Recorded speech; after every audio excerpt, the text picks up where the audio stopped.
अस्सलाम वालेकुम। Dummy pronoun के बारे में पढ़ते हैं हम। डमी प्रोनाउन है क्या? बेसिकली डमी प्रोनाउन दो किस्म के प्रोनाउन होते हैं, एक देयर और एक इट। ये दो डमी प्रोनाउन होते हैं। अभी डमी प्रोनाउन होते क्या हैं? They refer nothing in particular. वो बेसिकली कुछ नहीं होते, जिस तरह के हमने डिमॉन्स्ट्रेटिव के बारे में पढ़ा था कि दिस दैट दीज दोज, कि वो किसी पर्टिकुलर पर्सन या थिंग को स्पेसिफाई करते हैं। इस केस में ये नहीं कि वो किसी पार्टिकुलर पर्सन या थिंग को स्पेसिफाई करते हैं, लेकिन but instead help the sentence to function properly in a grammatical context. मतलब ये किसी सेंटेंस को ग्रामेटिकली कॉन्टेक्स्ट से ये कंप्लीट करता है डमी प्रोनाउन। लेकिन ये कुछ काम भी करता है, इस तरह नहीं कि ये बिल्कुल वैसे फजूल है, कुछ काम नहीं करता। ये कुछ काम करते भी हैं। अभी देयर किस तरह डमी प्रोनाउन है, वो किस तरह फंक्शन करता है एज ए डमी प्रोनाउन, और इट किस तरह as a dummy pronoun function करता है। देयर के बारे में अगर हम देखें, मैं अगर इसको और बोल्ड करूँ,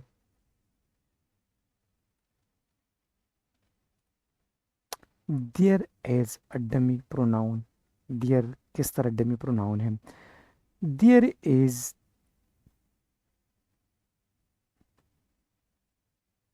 मैं इसको अंडरलाइन करूँ, there is primarily used as dummy pronoun in circumstances where the sentence is explaining that a person place or thing exist। ये एग्जिस्टेंशियल पर्पस के लिए यूज़ होता है देयर, के कहीं पे कोई चीज़ एग्जिस्ट करता है। ऐसा नहीं कि जिस तरह की हमने पढ़ा था दिस दैट दिस दोज में, कि वो हमारे करीब है या हमारे हमसे दूर है, हम उसको अब स्पेसिफाई कर दें, नहीं। ये किसी चीज़ या किसी पर्सन की एग्जिस्टेंशियल को स्पेसिफाई करता है कि हाँ वो एग्जिस्ट करता था या एग्जिस्ट करता है। For example, there is a ship in the harbour. वो बंदरगाह में एक शिप है। अभी मैं फॉर एग्जांपल मैं बैठा हूँ यहाँ पंजाब में, और मैं फॉर एग्जांपल अरेबियन सी एक बंदरगाह है, फॉर एग्जांपल गवादर चाबहार बंदरगाह है। मैं वहीं पे एक शिप किसी बंदे को बता रहा हूँ कि फ़ोन पे बात कर रहा हूँ कि there is a ship in the harbour, कि वही बंदरगाह पे एक शिप खड़ी है।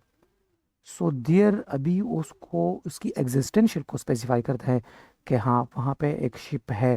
फॉर एग्जांपल मैं अगर कहूँ there is a bowl on the table, अभी it does not only mean कि मेरे सामने जो टेबल पड़ा है उस पर एक बाउल पड़ा है, नहीं। मैं किसी बंदे को बता रहा हूँ कि आप जाए और वहाँ आप फला कमरे जाए, वहाँ एक टेबल पड़ा है और उस टेबल पे एक बाउल पड़ा है।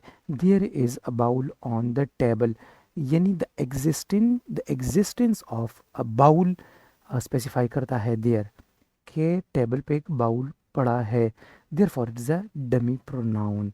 अब इस तरह नहीं कि मैं उसको टच कर सकता हूँ कि अभी ये मेरे पास करीब है, नहीं, वो चाहे जिधर भी हो। फॉर एग्जांपल मैं इधर बैठा हूँ और अमेरिका में एक बंदा बैठा है, और मैं उससे कहूँ कि there is a register in your, उसको क्या कहते हैं, इन योर रैक, आपके रैक में यानी उस दराज में एक रजिस्टर पड़ा है और उसमें ये फ़लाँ बात लिखी गई है। सो देयर उस रजिस्टर की एग्जिस्टेंस को स्पेसिफाई करता है कि वो वहाँ अमेरिका में उस रैक में पड़ा है register. So there is a dummy pronoun, जो कि एग्जिस्टेंस किसी चीज़ की, किसी पर्सन की एग्जिस्टेंस को जाहिर करती है। Therefore it is a dummy pronoun. There are many reasons to go out. अभी रीजंस ये अभी कॉन्क्रीट नाउन नहीं है, ये तो एब्स्ट्रैक्ट नाउन है रीजंस, जिसको हम टच नहीं कर सकते। जिस तरह लास्ट वीडियो में हमने पढ़ा था एब्स्ट्रैक्ट नाउन के बारे में, कि जो फीलिंग्स होती है, जो आइडियाज़ कॉन्सेप्ट वगैरह होती है, so reason that is a abstract noun. So ये उस रीजंस की एग्जिस्टेंस को ये स्पेसिफाई करता है कि there are many reasons.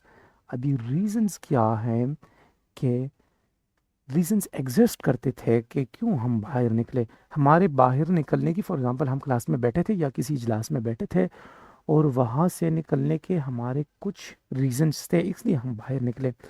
So there are many reasons to go out. मैं उम्मीद है आपको देयर की समझ आ गई होगी। It as a dummy pronoun, अभी इस इट किस तरह डमी प्रोनाउन है, इट के बारे में अगर हम पढ़े, so it is a dummy pronoun, it is commonly used in situations where weather, मैं इसको अगर साथ साथ अंडरलाइन करता जाऊं, वेदर, डिस्टेंस और टाइम, अगर किसी जगह पे टाइम या डिस्टेंस या वेदर यानी मौसम वगैरह की बात की गई हो, उसकी डिस्कशन की जा रही हो, तो वहाँ पे फिर हम देयर इस्तेमाल नहीं करते, वहाँ पे फिर हम इट इस्तेमाल करते हैं। किस तरह, for example it as a weather, as a dummy pronoun, for example weather, example, it looks like a may snow tonight, it looks like it may snow.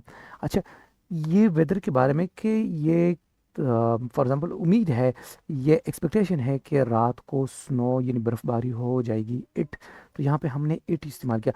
अभी उस बर्फ़बारी को हम नहीं दे सकते जो अभी हुई नहीं, उसको हम देख नहीं सकते, लेकिन यहाँ पे जो बताता है कि it looks like it may snow tonight, it may snow अभी क्या है, ये वेदर को बता रहा है, वेदर बता रहा है ना कि ये वेदर है, it may snow to night.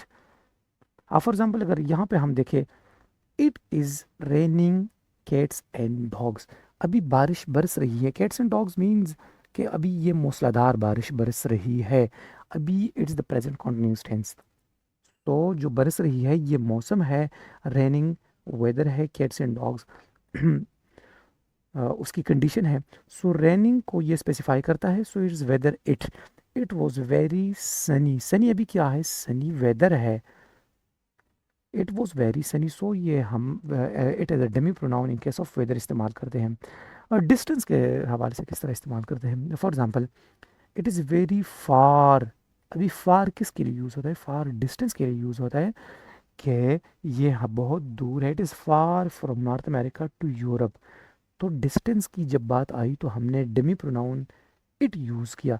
अभी इस तरह नहीं कि हम टच करते हैं कि यूरोप को भी हम टच करते हैं और अमेरिका को भी टच कर सकते हैं, नहीं, जब बात डिस्टेंस की आई, इट्स अ शॉर्ट वॉक, अभी शॉर्ट वॉक क्या है, शॉर्ट वॉक एक डिस्टेंस है, वो डिस्टेंस को स्पेसिफाई करता है, सो डिस्टेंस को जब स्पेसिफाई करे, so that is Demi pronoun, we use it as a demi pronoun time.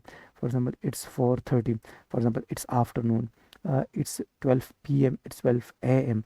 So it and there, they are demi pronoun.